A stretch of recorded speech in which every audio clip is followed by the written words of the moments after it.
अस्सलाम वालेकुम my dear student. इस क्वेश्चन में हमने ये स्टडी करनी है कि सोडियम की आयनाइजेशन एनर्जी मैग्नीशियम से लेस क्यों है। सोडियम की आयनाइजेशन एनर्जी मैग्नीशियम से कम क्यों होती है।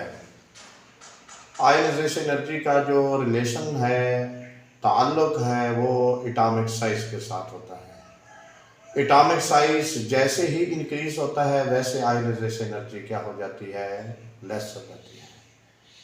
इसलिए अगर हम कंपेयर करें सोडियम को मैग्नीशियम से, तो सोडियम का साइज ज़्यादा होने की वजह से, मैग्नीशियम का साइज कम होने की वजह से, जैसा कि स्टूडेंट आप जानते हैं कि फ्रॉम लेफ्ट टू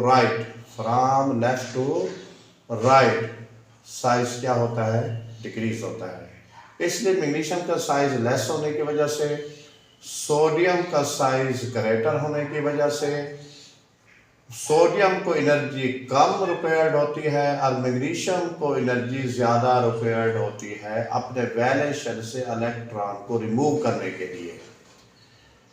इसलिए हम कहते हैं कि सोडियम जब अपने वैलेंस शेल में इलेक्ट्रॉन को रिमूव करता है तो 496 किलो जूल पर मोल एनर्जी उसे ज़रूरत पड़ती है।